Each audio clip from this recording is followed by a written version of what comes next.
Live now. Okay, so Shabbat Shalom, everybody. So welcome to those of you who are at home online. We have some guests with us this morning in the Synagogue from the Dialogue Society in Kingston. So just to explain to the guests that all our services are streamed to some of our members who can't get here. So that's why I'm sometimes looking at the camera instead of at you. Who's been here before of the guests? Yeah? And who's first time in a synagogue? Oh, fantastic. Okay. So we'll try to explain a few things as we go along. I'm not the rabbi. The rabbi is away somewhere, and so I'm just standing in for the rabbi. I'm the president of this. Yeah, that's it.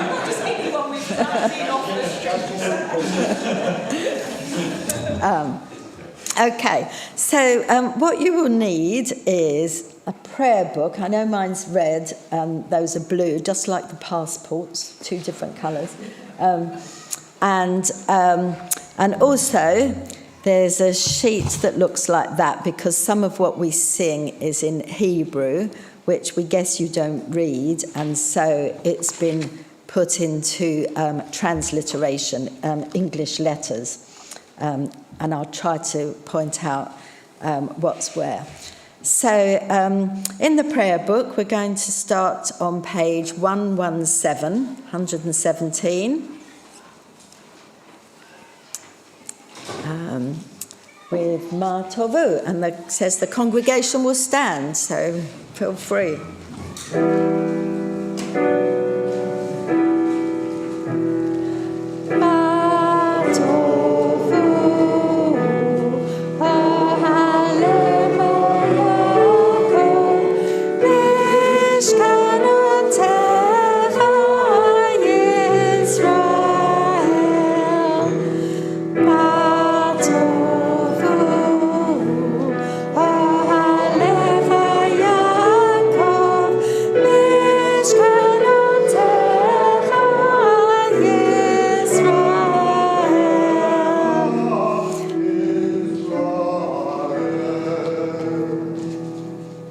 Lovely. Please sit down. So that's a prayer with which we welcome people into the synagogue, and it's from the Bible. How lovely are your tents, O Jacob, your dwelling places, O Israel. Through your great love, O God, I enter your house. With awe I worship in your sanctuary. Eternal God, I love the house where your glory dwells. Humbly I worship before my God and Maker. May my prayer be acceptable to you, eternal God. In your great kindness, answer me with your saving truth. And let's read the next paragraph together. We thank you, O God, for this new day, for morning sun and evening star, for flowering of tree and flowing of tide, for life-giving rains and cooling breezes, for the changing seasons, for the cycle of growth and decay, of life and death. We awake and behold new day. O God, renew us unto life.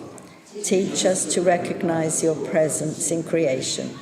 Grateful for your gifts, may we dedicate all our powers to your service. So on page 118, we will read alternately. We praise you, eternal God, sovereign of the universe, for eyes to see. We praise you, eternal God, sovereign of the universe, for clothes to wear. We praise you, eternal God, sovereign of the universe, for the joy of freedom. We praise you, eternal God, sovereign of the universe, for the power to rise.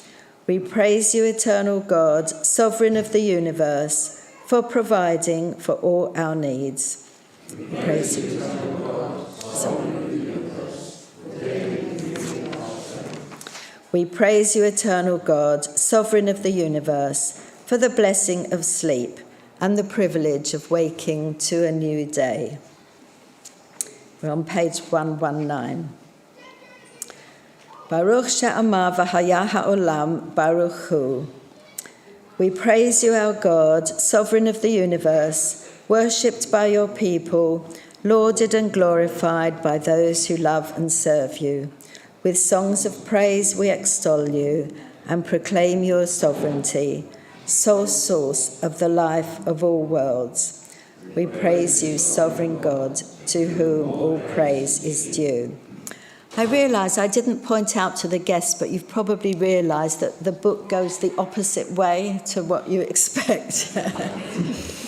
It's good when we have school children come and visit. They love the fact they can't find the page properly. Yeah, usually it's the same like Quran. Is it the same? Yeah. Oh, right. Oh, fantastic. Okay. Oh, good. Okay, didn't know that. Yeah. Okay. Yeah. Okay, we're in the middle of page 119. With the coming of day and night, I will enter the covenant of God, and when evening and morning depart, I will recite God's decrees. God Most High, you are my righteousness. You teach me goodness. You are the fountain of knowledge, the dwelling place of holiness, and the summit of glory. Eternal might and majesty are yours. I will choose whatever you teach me, gladly accepting your judgments. As soon as I move my hands and feet, I will praise your name, when I go out and when I come in, when I lie down and when I rise up. When I rest on my bed, I will sing your praise, and in the company of my friends, I will praise you with the words of my mouth. So we're now going to sing from Psalm 92, and if you want to follow the words on this sheet, see we're on page 120, and it says page 120, Miss Moshe. Okay. Welcome. There's no problem. If you want to have a prayer book and one of those sheets there, you'll be able to follow along. It's a transliteration sheet, Fleur. Yeah. Okay, we can go. Yeah.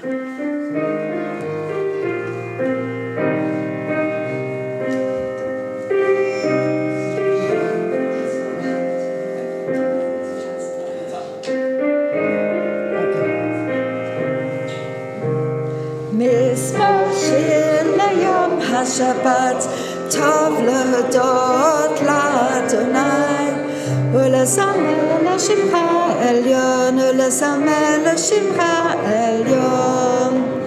מתרגל בבוקר חסדך, ואמונתך בלילות, עלי הסוף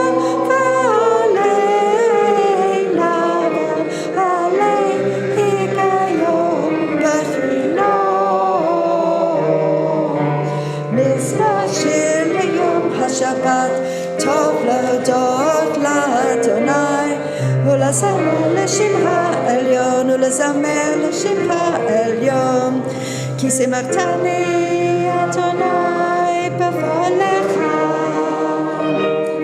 ובעשייתך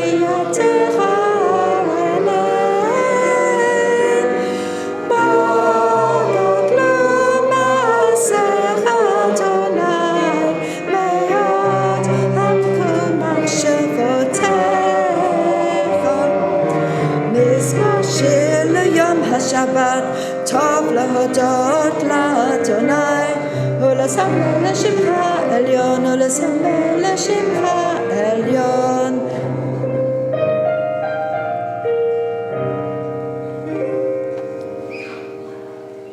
So we're now at the top of page 121. The righteous shall flourish like the palm, grow tall like the cedar of Lebanon, planted in the house of the Eternal One, They shall flourish in the courts of our God. They shall bear fruit in old age. They shall ever be fresh and green, proclaiming that God is just, my rock in whom there is no flaw. Please stand for this paragraph.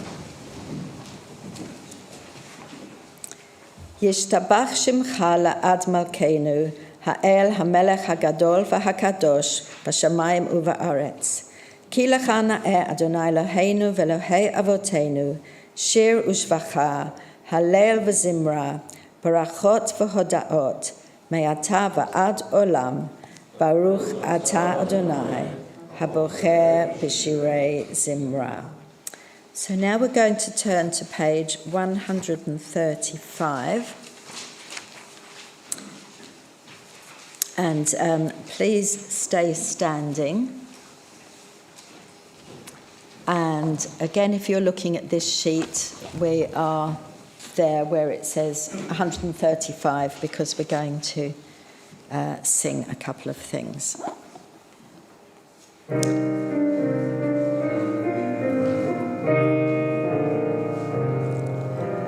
La la la la la la la la la la la la la la la la la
Sit down.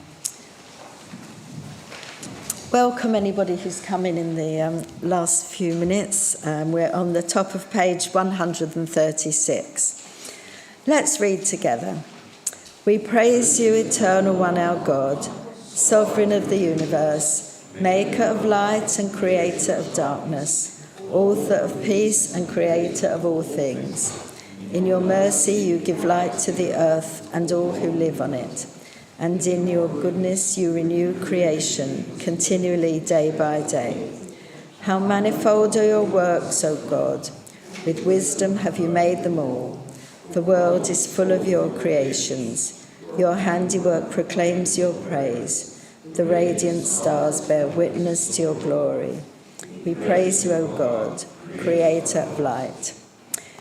Great is your love for us, eternal God, and abundant your compassion. Our ancestors trusted in you, and you taught them the laws of life. So be gracious to us and teach us. Incline our hearts to hear your words, to know and understand, to learn and teach, and with love to uphold the truths of your Torah. Enlighten us with your teaching, make us faithful to your commandments, and wholehearted in the love and awe of your name. For in love you summon us to serve you and proclaim your unity. We praise you, O God. In love you have called your people Israel to serve you. And now we come to the prayer called the Shema, which is one of the really central prayers of the Jewish religion, which affirms that there is just one God in the world. And of course, at the time when these prayers were originally written, there were religions that had multiple gods. So this is why it's one of our core prayers. And we're just going to sing the first couple of lines, which you can see on the sheet at page 137. Shema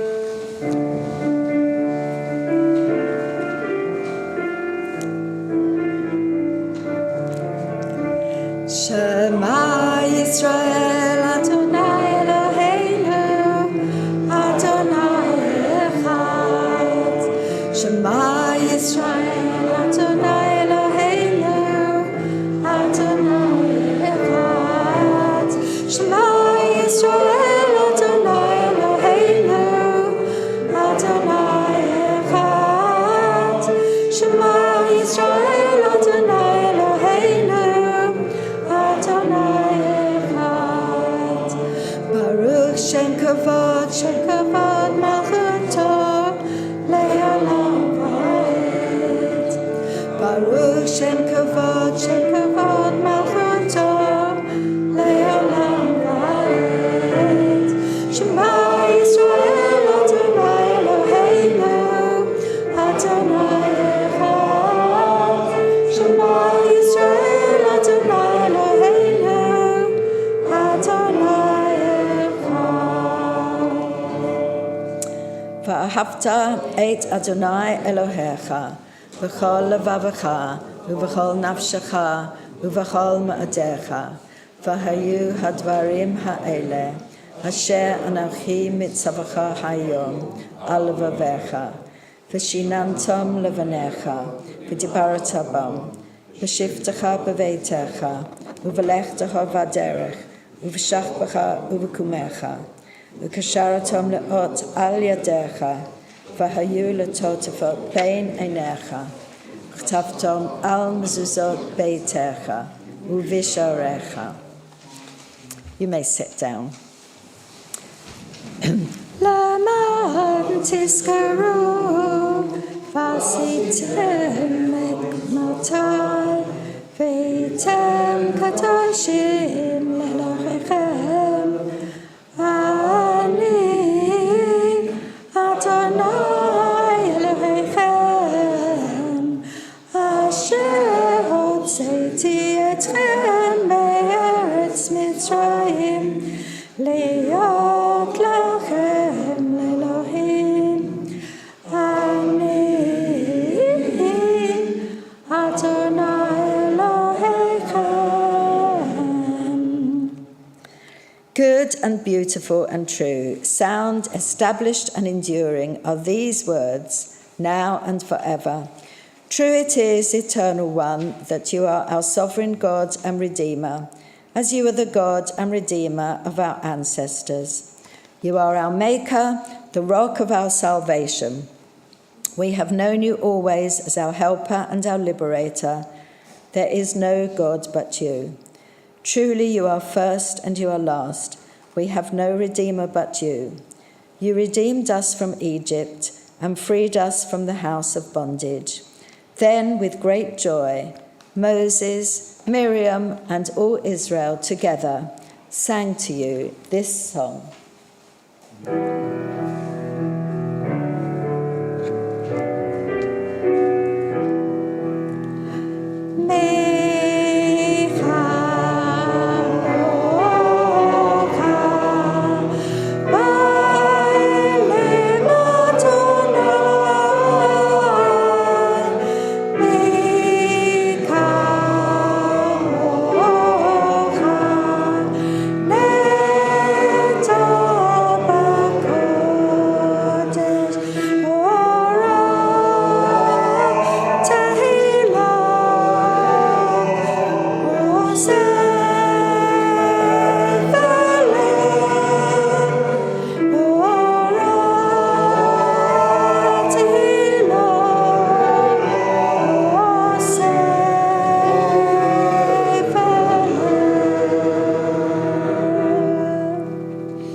So when it said Moses and Miriam and all Israel sang this song, it doesn't actually mean that tune, because that tune was composed more recently.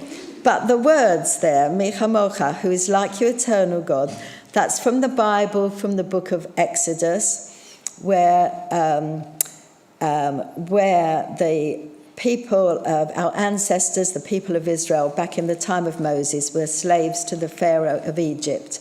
And as they escaped and were enabled to escape from slavery, those are the words from the book of Exodus. They are also the words from the Prince of Egypt. The Prince of Egypt movie came a bit later than the Bible, yeah. Yeah. Okay. So we're halfway down page 139. A new song the redeemed sang to your name at the shore of the sea. With one accord they gave thanks and proclaimed your sovereignty. Adonai Emlo Leolam Tzor Yisrael Kuma Bezrat Yisrael Go'aleinu Adonai Tzvaot Shemo Kadosh Yisrael Baruch Atah Adonai God Yisrael God Yisrael Yisrael.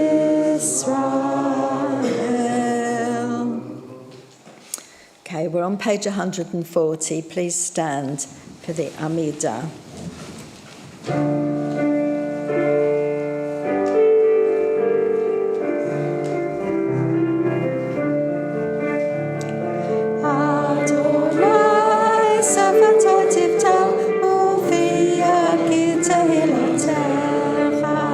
Eternal God, open my lips that my mouth may declare your praise. Baruch atah Adonai, Eloheinu v'Elohei Avoteinu v'Imotenu, Elohei Avraham, Elohei Yitzchak v'Elohei Yaakov, Elohei Sarah v'Elohei Leah, Ha'el Hagadol Hagibor v'Hanura El Elyon, Gomel Chasadim Tovim v'Konei Hakol, v'Zorcher Chasdei Avot v'Imahot, Umevi Gula Livnei V'neihem Lama'an Shemo V'Ahava, Melech Ozer U'Mashiach Magen, Baruch Atah Adonai, Magen Avraham v'Ezrat Sarah. Atah Gibor Leolam Adonai, Machayei Meitim Atah Rav Lehoshia. Mashiv Haruach Umarid Hageshem, Mazriach Hashemesh Umarid Hatal. Mechalkel Chayim B'Chesed, Machayei Meitim B'Rachamim Rabim, Somech Noflim V'Rofei Cholim, Umatir Asurim, Umakayem Emunato, Lishenei Ava, Michamo Chabal Gevurot, Umidom Elav, Melech Meimid, Umachayeh, Umatzmeach Yeshua. V'ne'eman atah l'chayot meitim, Baruch atah Adonai, Machayei hameitim. Nakadesh et shimcha ba'olam, kashem shemakdishim oto b'shmei marom, kakatuv al yad neviecha. Kadosh, Kadosh, Kadosh, Adonai Tzvaot, Malach al haaretz kavodo. Kavodo malei olam. Baruch kavod Adonai mimkomo. Mimkomcha malkeinu tafir, v'timloch aleinu ki machakim anachnu lach. Yimloch Adonai leolam, Elohai Yitzion, Lador vador. Hallelujah. You may actually sit down now if you'd like to. We're going to sing now in the middle of page 142, or it's labelled as page 142 on your song sheet. And I'm just going to get my music here.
We're at the bottom of page 142, and let's read together.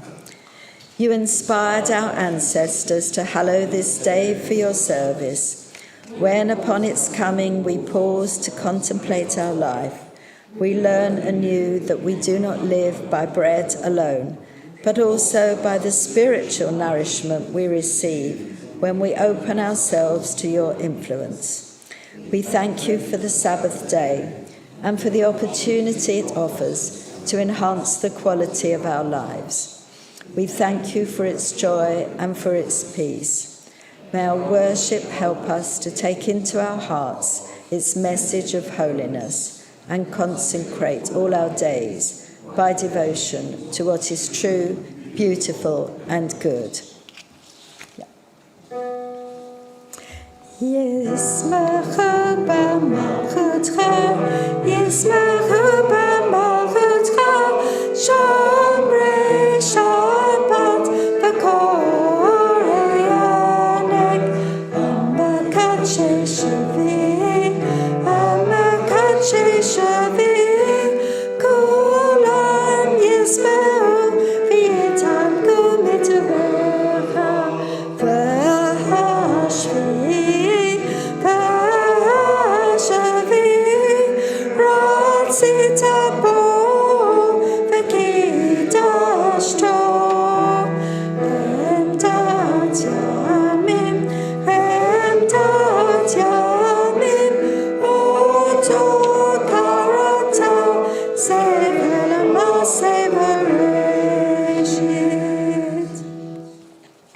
Let's read together halfway down page 143. Our God and God of our ancestors, may our rest on this day be pleasing in your sight. Sanctify us by your commandments and make us loyal to your teaching. Satisfy us with your goodness, gladden us with your salvation, and purify our hearts to serve you in truth. In your gracious love, Eternal One, let the holiness of your Sabbath enter our hearts, and may all Israel who hallow your name be exalted by its peace. We praise you, O God, for the holiness of the Sabbath.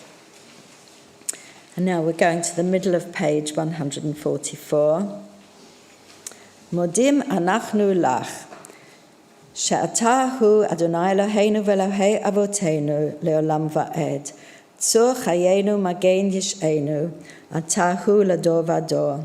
Nodeh lecha unsaper tehilatecha, al chayenu hamsurim biyadecha, va'al nishmotenu הפקודות לך, ועל ניסיך שבכל יום עמנו, ועל נפלותיך וטובותיך שבכל עת ערב ובוקר וצהריים.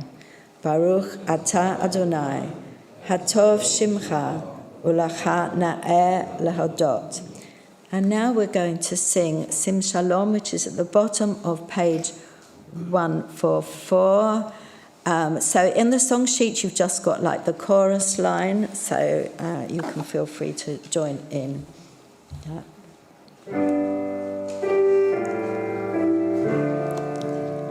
Sim Shalom Tova Uvracha, Chen v'chesed u'rachamim, aleinu ve'al kol Yisrael.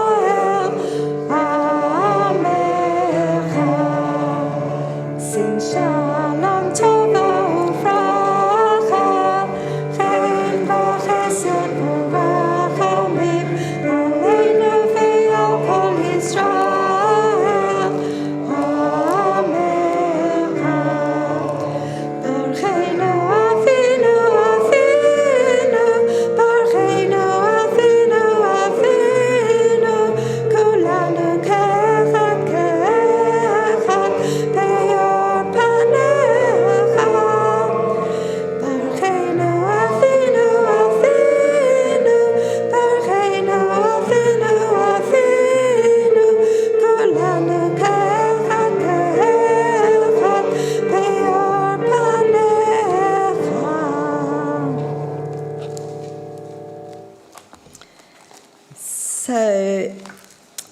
Now we're going to take some moments for silent prayer.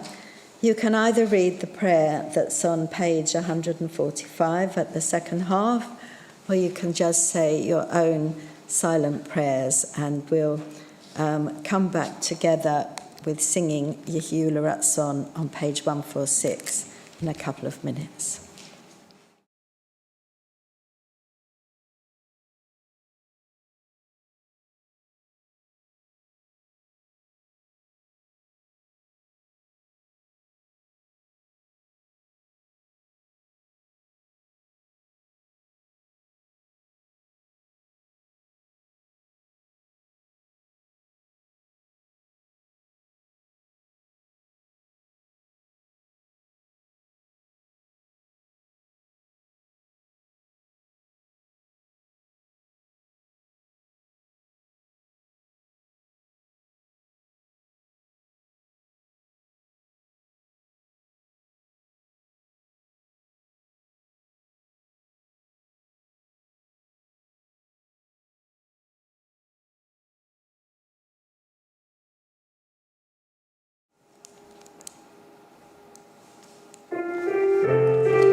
Carry straight on with Oseh Shalom, which is marked there as page 146.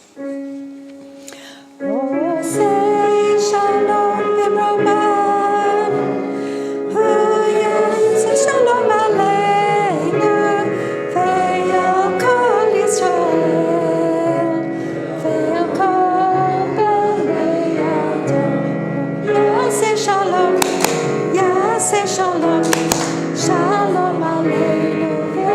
Israel, Yaseh Shalom, Yaseh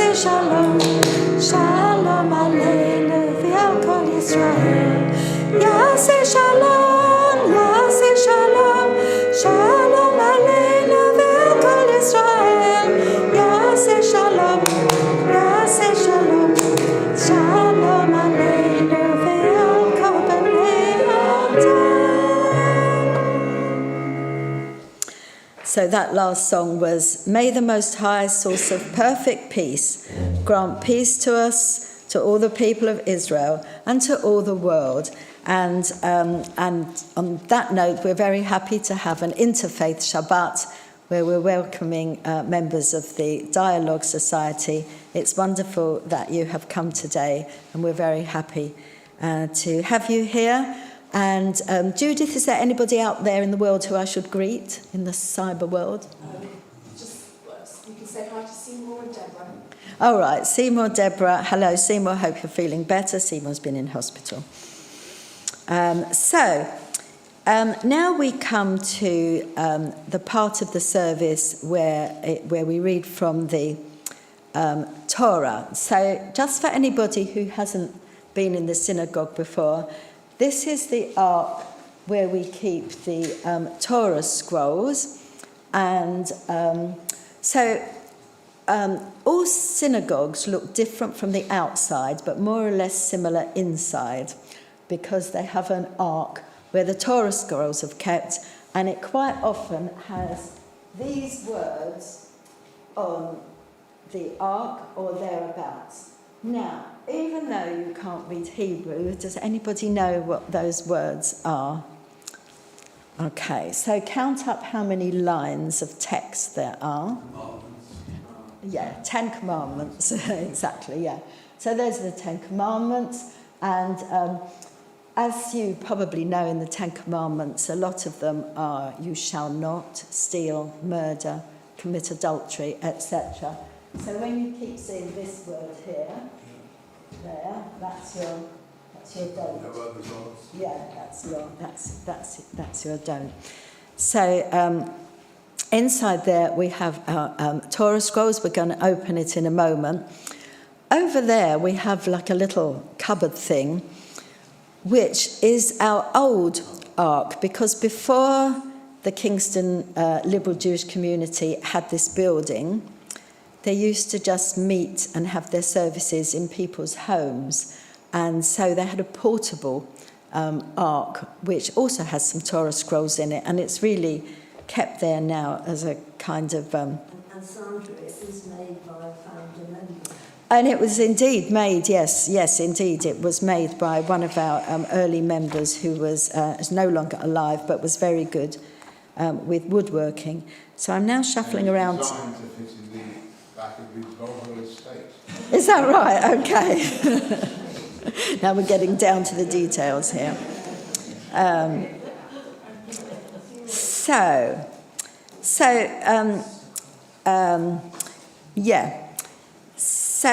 further, we're going to be turning to page 490, where we start the prayers before we open the ark.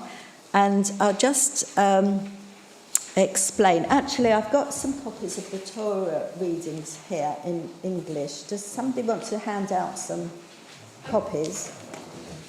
I mean, you will have to share, because I think I only printed about 20, but yes, well, somebody could do that side.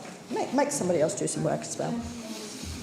So while those are going around, I will just explain that every week we read in the Torah scroll are the first 5 books of the Old Testament.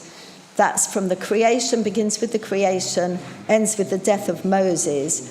And every week we read one little portion of it, and the same portion is read all over the world in every synagogue, because we start in September of the new year and we read one portion, and then they unwind the scroll a bit further until it finishes again in September and starts again.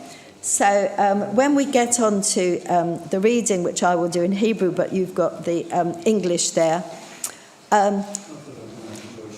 we always have one reading from the Torah and then one reading from another part of the Bible after the first 5 books, which is usually on a similar theme. And as it happens, by what I think is a coincidence, both of the readings today are about hospitality and welcoming guests. So that's really nice. That's worked out well. Whether Interfaith Shabbat was put there for that reason, I have no idea. Okay. So now, have I got two people to open the ark? Yeah, that's going to be Norman and Jill. So we're on page 490. And we're going to read this paragraph, which is also from the Bible, from the book of Deuteronomy. Assemble the people, men, women and children, and the strangers in your cities, to hear and learn, to revere the Eternal One your God, and observe faithfully all the precepts of this Torah. And let their children, who do not yet know it, hear, that they too may learn to revere the Eternal One your God.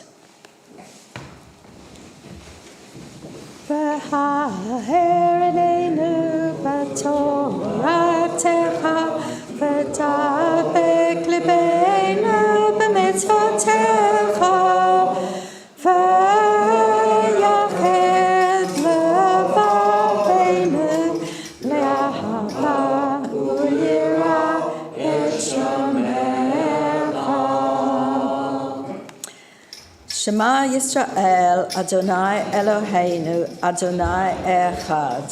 Hear, O Israel, the Eternal One is our God, the Eternal God is one. Echad Eloheinu, Gadol Adonenu, Kadosh Shemo. Gadlul Adonai iti. Unaramamam Shemo Yachdav. And then we're going to watch how Norman is undressing the scroll, and it's going to be laid out there, and then I'll invite you to come and have a look at it when it's opened up. We could sing Al Shlosha Devarim, Al Shlosha Devarim, Al Shlosha, Shlosha Devarim, Haolam, Haolam Omed. Al Shlosha Devarim, Al Shlosha Devarim, Al Shlosha, Shlosha Devarim, Haolam, Haolam Omed. Al HaTorah ve'al HaAvodah ve'al Gemilut Chasadim. Al HaTorah ve'al HaAvodah ve'al Gemilut Chasadim. I'm just going to say thank you to my friends in the choir for coming along and singing with me this morning. So, please sit down. Now, if you haven't seen the Torah scroll before, you are welcome to come and have a look. I'm going to tell you that it's in the wrong place, because I'm actually going to read from the book, because it's actually really hard to... the rabbi's not here. He knows how to unwind this and find exactly... Do you want to come and have a look, anybody?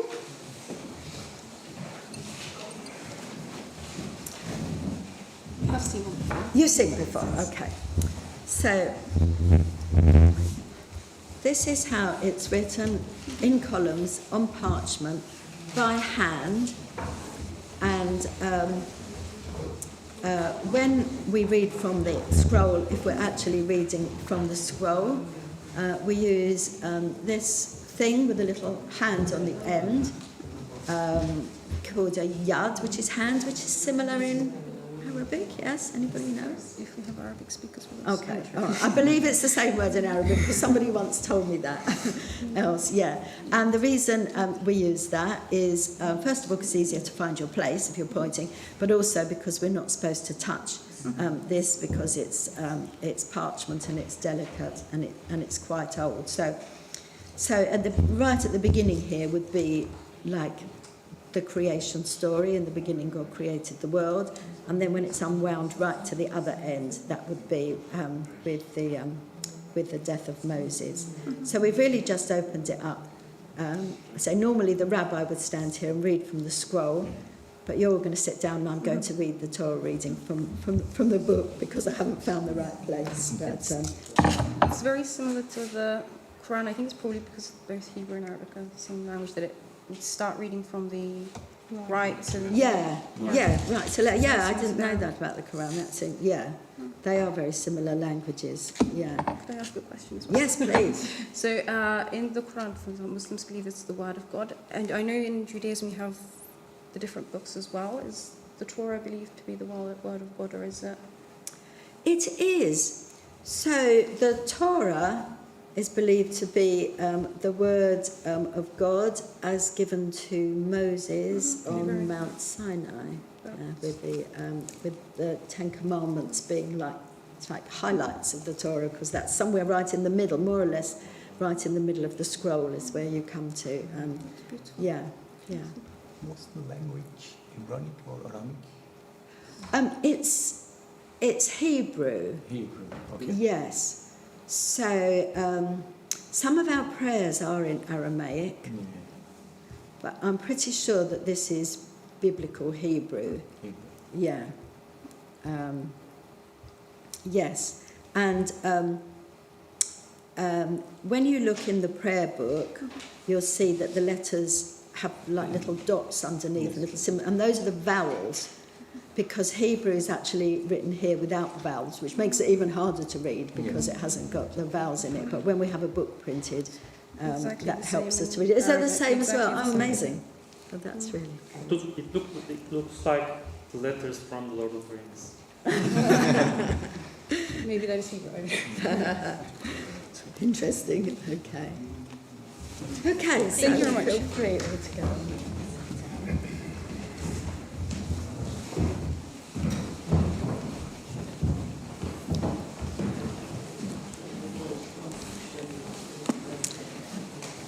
All right. So then we say a short prayer, a blessing, before we read from the scroll and after we read the scroll. So we're now in the middle of page 491.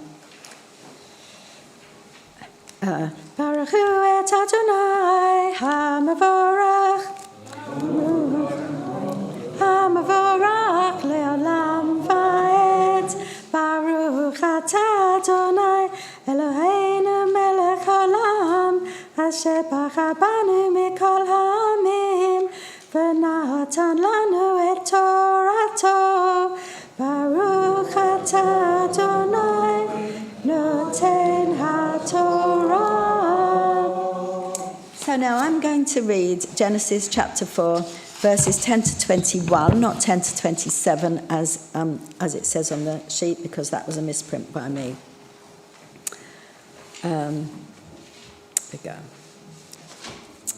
Vayikach ha'eved asara gemalim is camels, mikmalei adonav, vayelech v'chol tuv adonav b'yado v'yakam vayelech el adam naharayim el ir nachor.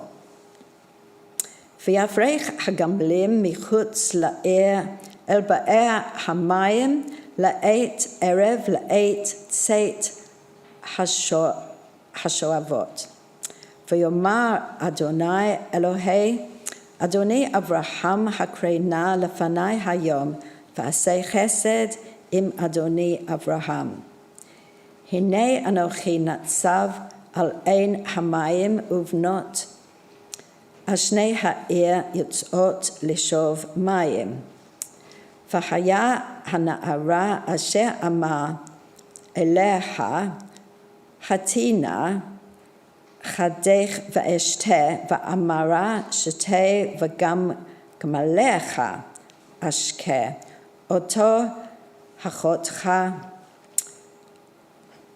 hochachta la'avadecha leYitzhak uva eda ki asita chesed im Adoni v'ahihu terem ki la ledaber v'hinei Rivka yotzet. Here comes Rebecca. Asher yulda livtul ben Milka eshet Nachor achi Avraham v'chada el Shechma v'hanara tovat mar'eh ma'od batula v'ish lo yada v'tered ha'aina v'timale chada v'ta'al v'yaratz ha'eved likrata v'yomer הגמיעיני מעט מים מחדך, ותאמר שתה אדוני. ותמהר ותורה חדך על ידה ותשכחו.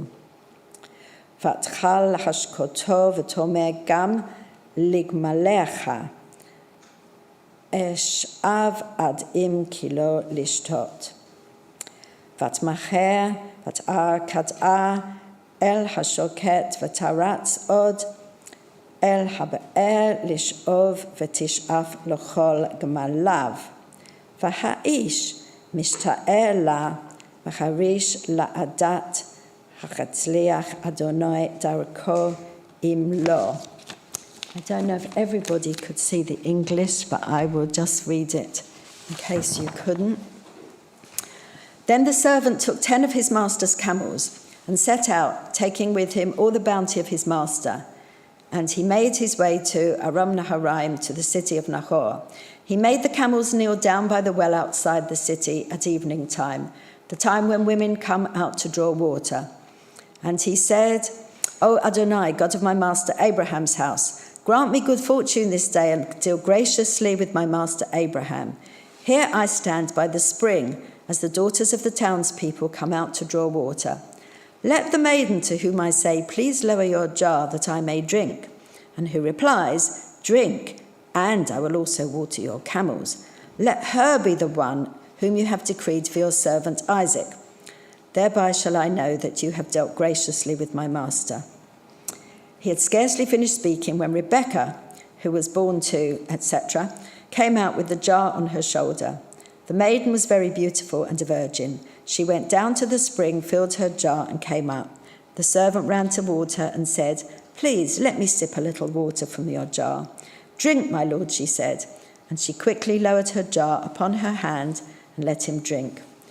When she had let him drink his fill, she said, I will also draw for your camels until they finish drinking.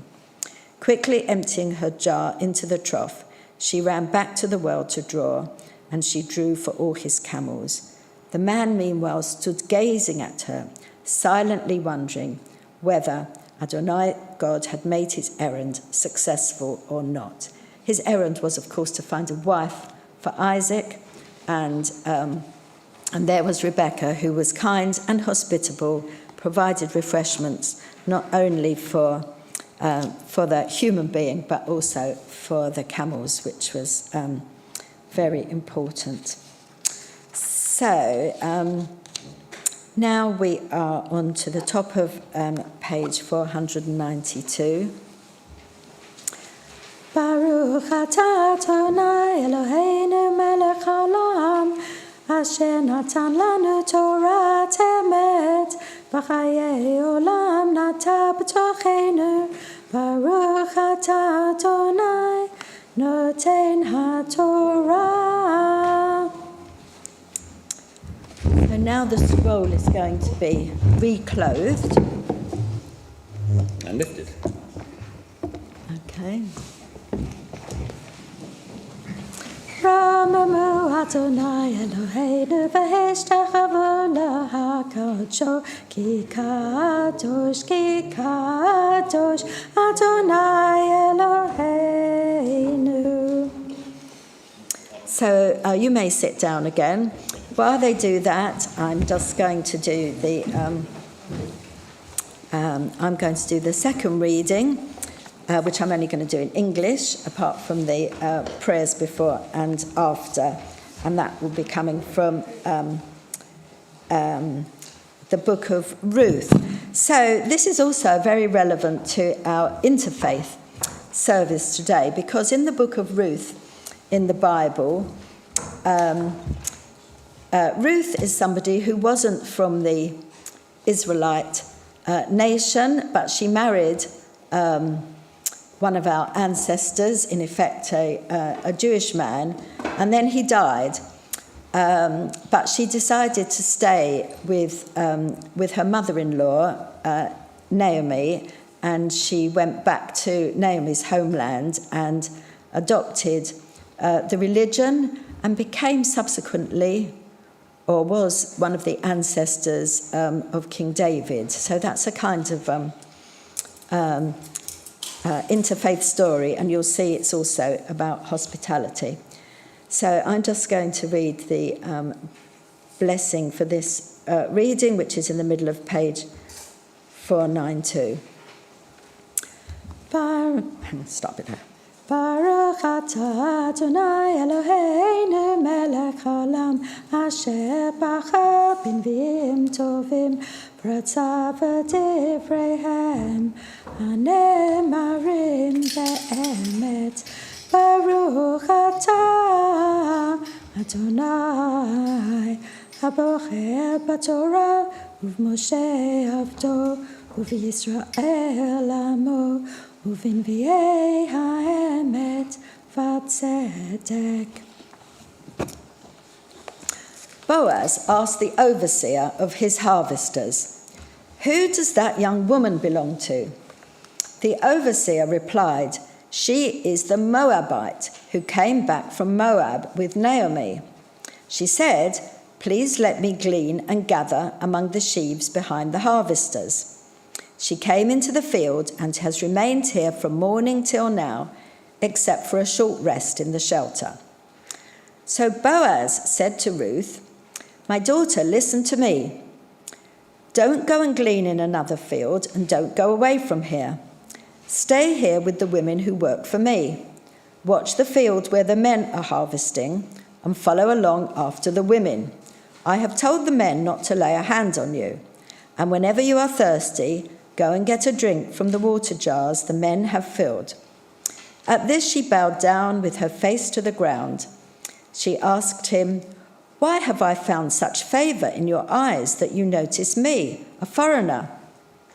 Boaz replied, "I've been told all about what you have done for your mother-in-law since the death of your husband, how you left your father and mother and your homeland and came to live with a people you did not know before. May the Lord repay you for what you have done. May you be richly rewarded by the Lord, the God of Israel, under whose wings you have come to take refuge."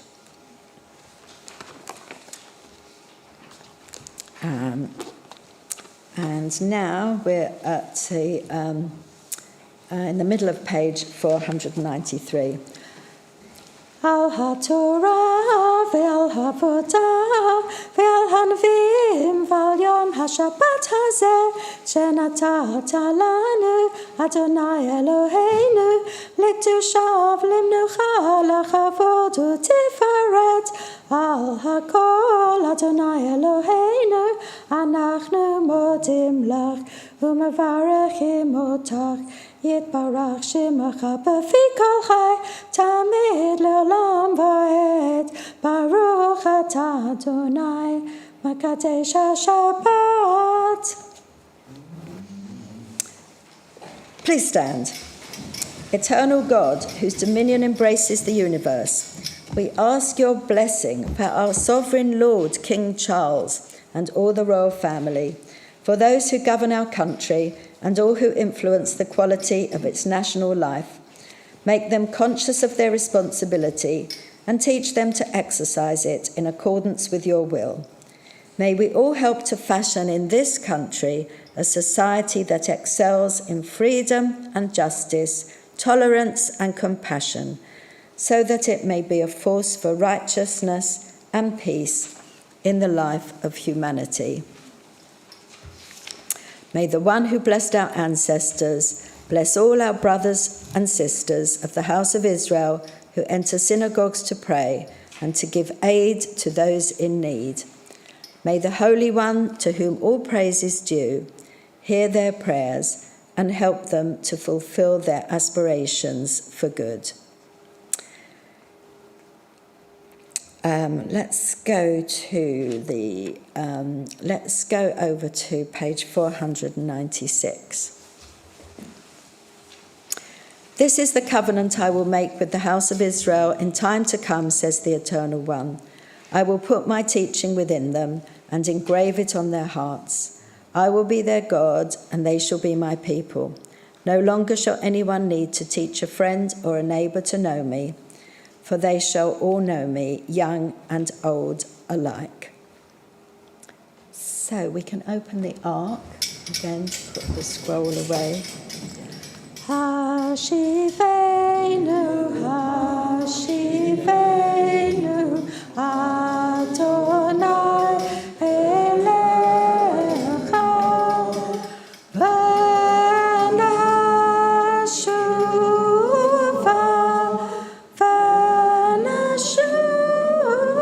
I've started too high. Hadesh, Hadesh, Yameinu Kakedem.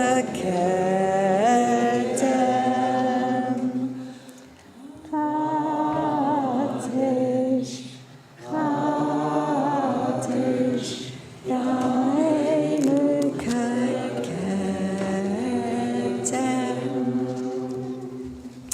Lovely. Let's all sit down. Now somebody's going to come and talk to us. Are you? Yes. Lovely. Do you want to sit on a chair or do you want to stand? You're going to come and stand here by the microphone, and then everybody at home will be able to hear and see you as well. Hi everyone, shalom, and thank you for hosting us today. I remind you something that you may have possibly forgotten, that I came in late. And I apologise for that once again. I'm coming from Leighton.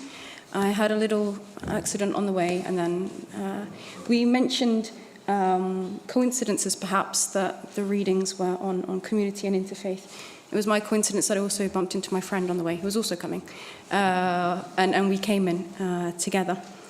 So I wish you all a blessed and peace Shabbat. As a person, this is just kind of personal, my own feedback on kind of Islam and Judaism aside, and then I'll go on to the Dialogue Society things. For me, I feel very, very comfortable when I'm visiting synagogues or observing the Jewish community in prayer. And it's mostly because, and I do a lot of interfaith work, of all faiths, the Jewish faith is kind of where I feel most at home and comfortable. And I think it's because of the unison and understanding of there being a one God. And that's something that Muslims hold very dearly, and it's what Muslims believe is the only sin that won't be forgiven is aligning partners to there being a God. So I feel very comfortable, and I also love the prayer book, which I've seen before. I was in Oxford a couple of months ago, and with the Jewish congregation there, and reading from it as well. So thank you for your hospitality and kind of welcoming us again here. When looking at the Torah again, I just asked, because it's a question that I always forget to ask, if Jews also believe that it's the word of God, because Muslims also believe that the Torah is the word of God, and Muslims also believe in Moses, and we have a different understanding of faith because we believe in the kind of progression and other prophets that came along. But that's also something that I also always wondered whether the Jewish community also believed that it was the word of God. And it's a principle in Islamic faith that unless you believe that the Torah is the word of God, you are not considered a Muslim, as you believe that the Quran is the word of God. So unfortunately in the world, and it's been with the history of the Jewish community, the kind of anti-Semitism that they face throughout history has always been there. And unfortunately at times, communities such as the Muslim community also did play a part in that, and to some extent continue to play a part in that. But I think if we take away the politics and get to the very root of the things that we believe in ourselves, there is a lot which unites us, and especially from a Muslim standpoint, there is a lot that we share with you. And I just wanted to thank you once again for kind of accepting us here today. I was actually, I'll ask later. I think, are you Rebecca? Yes, Rebecca. So I was like, they told me meet Rebecca. So I was like, okay, who is Rebecca? I want to get my hand on one of the prayer books because I was talking to my friend as we were reading as well. As a Muslim community, we have a huge difficulty finding English texts that are well written. Majority of the prayers, I think, most likely all of the prayers are ones that Muslims can read and say amen at the end of them because it is talking to a one God. So I enjoyed reading them. It's in comparison to what we have in English, of very good quality, and you can feel it in your heart as you're reading it. So I'll talk to you afterwards. I'll catch you afterwards. Thank you. And I'm here to talk about Noah's pudding. But I will get back to Noah's pudding afterwards. Like I'm just pushing everything aside into different sides. Noah's pudding it's a tale. It's not a religious pudding that Muslims have, but it's something in Anatolia that the Muslims, Christian communities and Jewish communities have. It's called Noah's pudding. There is a tale attached to it, linked to a faith and the belief or the character of Noah, although different in Islam, Christianity and Judaism. It's something that uniquely unites us. So as the Dialogue Society, we use it as an excuse to bring people together and then talk about it. And food, we've discovered, is also probably one of the best excuses to bring people together. But I'll come to the story of Noah later on. And we've been doing this for 20 odd years now. I haven't, because I'm 20 odd years old. But the Dialogue Society has been doing it for 20 odd years now. And we've just recently changed how we tell the story of Noah's pudding. And what we do is I go into schools, primary and secondary schools throughout the UK, and I go along with a rabbi, a reverend, and an imam, and they kind of talk about community and unity from their own perspectives. And I act as a secular individual who asks the children to imagine themselves as a chickpea. So that's what I'm going to do to you. I'm going to ask each and every one of you to imagine yourselves as a chickpea. There are chickpeas in the pudding, and I will bring it all together. But I'm going to leave all the religion and everything else to the end. I'm going to ask you to imagine yourselves as a chickpea. And I'm going to propose a very important question to you as a chickpea. I'm going to give you 3 dishes, and you get to decide which dish you would like to be in. The dishes are soup, in which you'll be with other ingredients and you'll be blended together and you'll be one. You can become a salad, in which you'll be with other ingredients, so there'll be some lettuce, there'll be some tomatoes, perhaps some lemon or a drizzle or something, and you'll be able to see the others and you'll be together.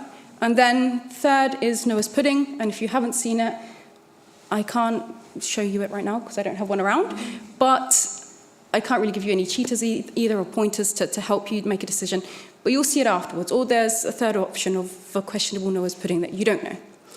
So I'll give you a couple of seconds to think, and then I just want a hands up vote. You're all a chickpea.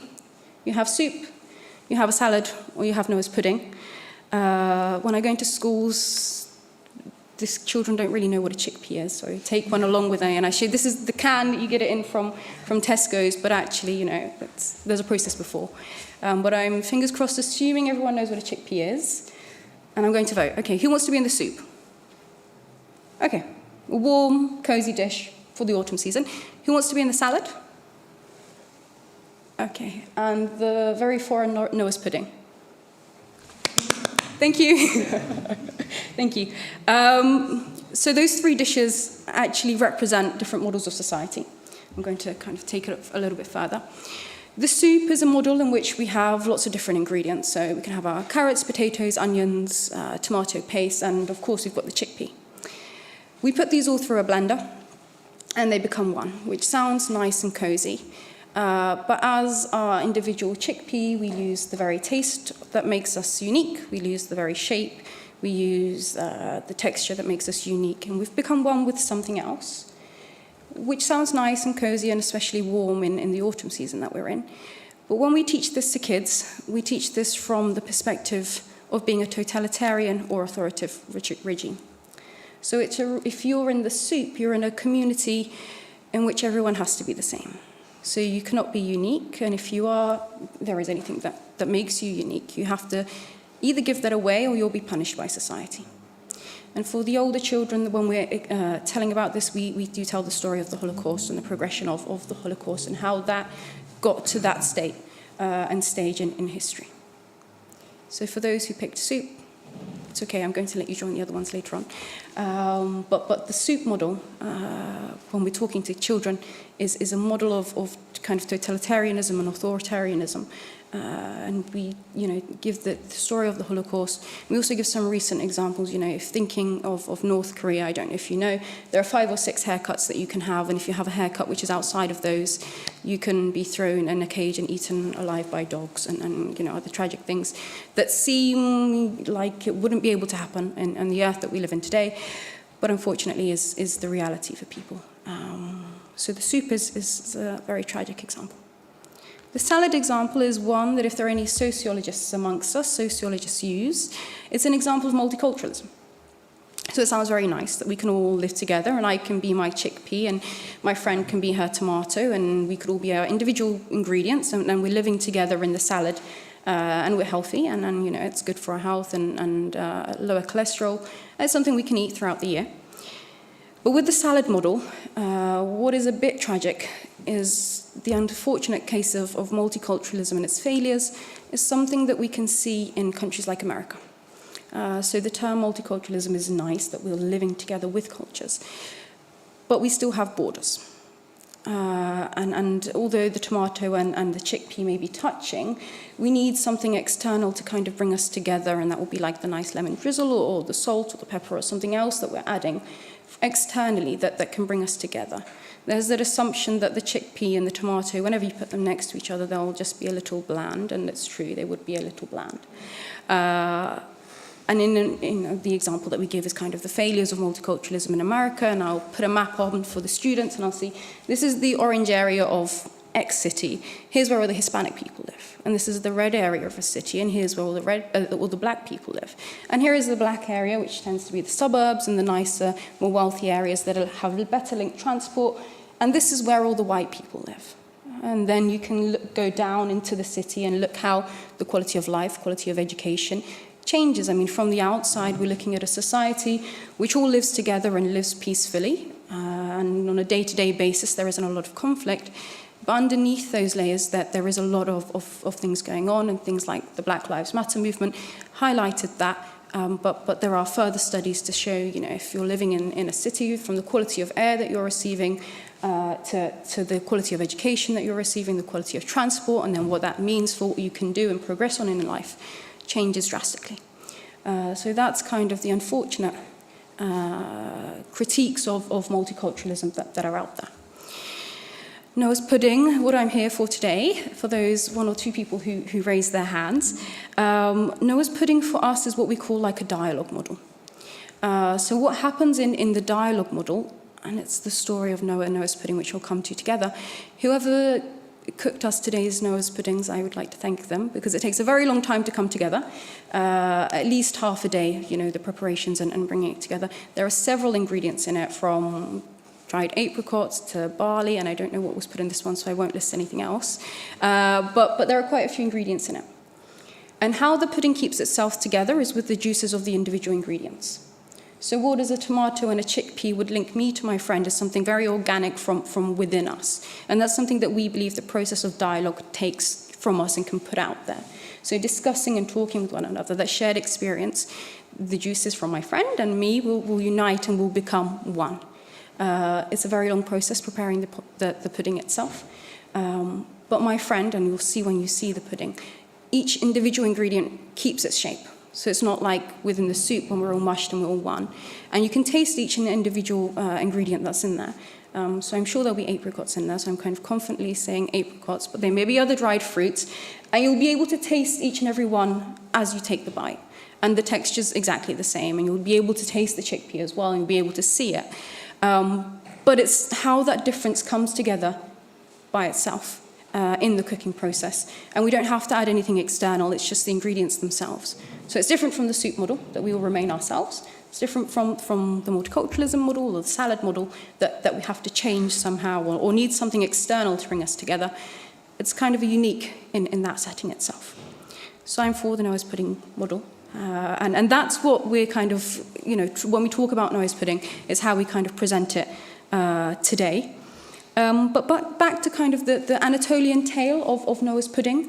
When Noah's ark finally rested after the storm and the flood was gone, Noah wanted to celebrate. And he's been in the ark for a while, so there isn't a lot of ingredients. So when I kind of listed the ingredients, they may seem like random things that you wouldn't bring together normally. That's exactly what the tale says Noah did. He brought together all the random ingredients, put them in a pot, and to celebrate, there came Noah's pudding. So it's kind of a nice celebratory dish that's used in the Middle East, Anatolian region specifically. If someone bakes it at home, they will definitely give it to, you know, all those in the neighborhood. and it's kind of like a community dish to celebrate easing of some difficulty in that sense. So it's cultural, some religious connotations, and then what we've added to it now is the kind of society model altogether.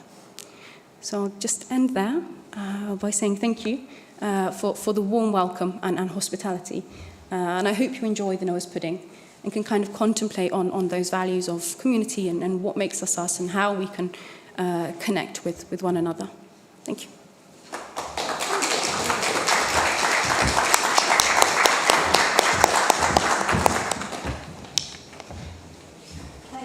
So interesting, the soup and the salad and the pudding. Really, really interesting way to, especially to talk to young people, about different models of society. Really like that. Okay, so now we come to what we call our concluding prayers, which, as you gather, means we're nearly at the end of the service. And I'm just going to have a sip. We're going to turn to page 213 in the prayer book. So now you're going to see another nice prayer in English. It's actually kind of a modern version of a traditional prayer that has been written by a poet, and Rebecca has written music for this. So what you're going to hear us sing now is Rebecca's composition of music, which I will do my best with, because it's fairly recent, so I haven't actually been singing this for very long. Just going to find it. Oh, yeah. Do we stand for this? You don't have to stand. Don't have to stand, no, you can sit. Great. Yeah.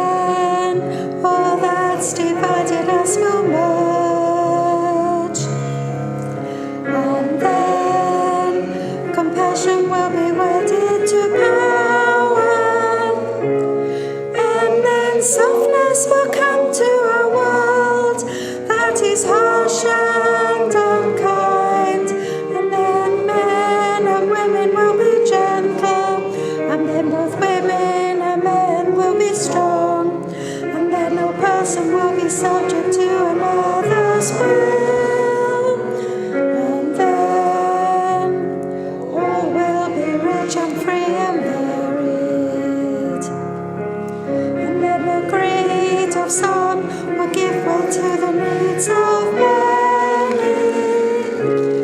and then all will share equally in the earth's abundance, and then all will give the sick and the weak and the old, and then all will nourish the young, and then all will cherish love's creatures, and then all will live in harmony with each other and the earth, and then everywhere will be called Eden once again.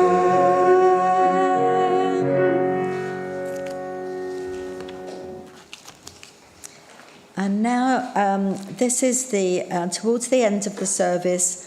We always remember people who have died.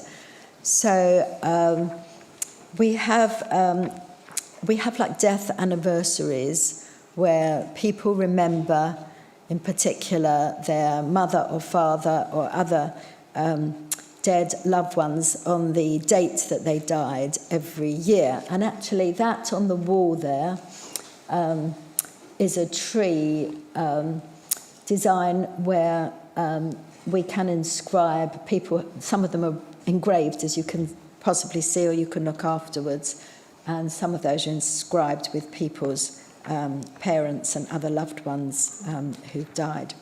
So, and then we say the prayer called the Kaddish, which is that on the transliteration sheet? Yes, it is. When we get to page 524, yeah, that's on the transliteration sheet. But we're going to start on page 523, if you would like to stand.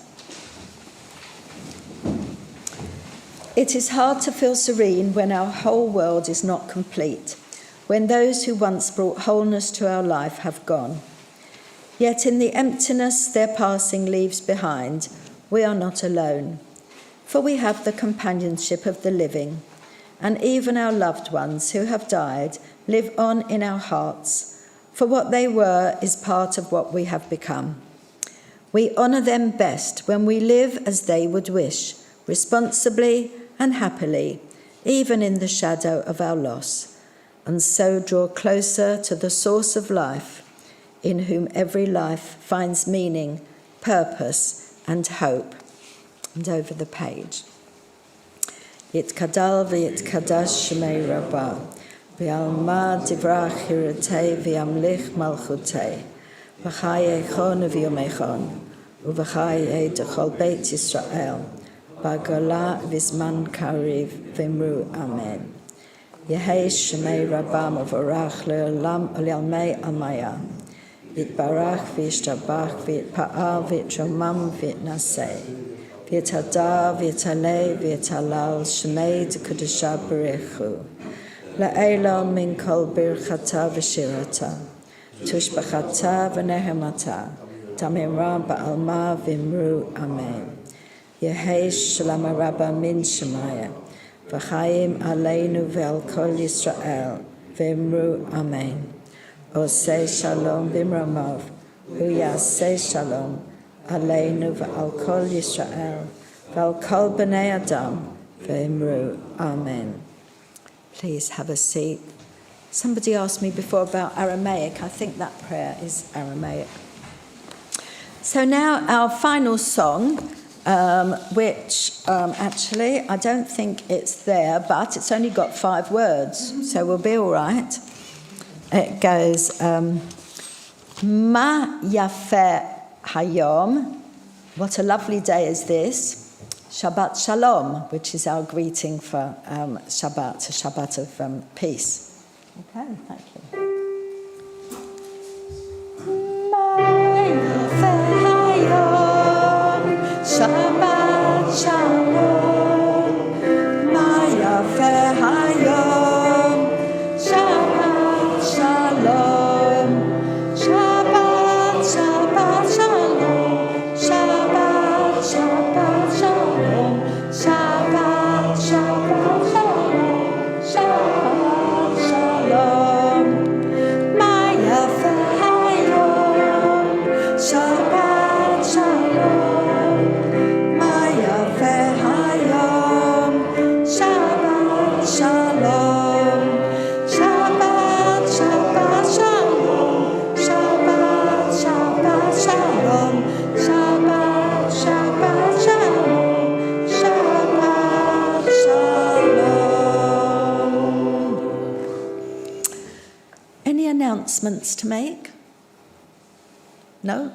Going? Anybody need to announce? It's all in the bulletin. Okay. What I would like, though, is as soon as we finish, can I have everybody, both KLS and our visitors, up on the beamer for some photo opportunities, please? They will be shared on social media, so obviously if you're not comfortable about that, that's fine. But other than that, if everyone could come up and have a photo, that would be wonderful. And as soon as we're done, Sandra. Okay, let's just stand for a final blessing, which is on page 525. Into your hand I place my soul, asleep, awake, for you are near. And with my soul, my body too, you are my God, I shall not fear. Wishing everybody a very good week ahead, and thank you all for coming. Please come up to the beamer. Do we want to put the, should we put the thing on the... Oh yeah, would you like to lift your... Do you want to put your sign up in the photo? Yes. Yeah, nice, If we good have it idea. just next to the ark, and then we can all kind of just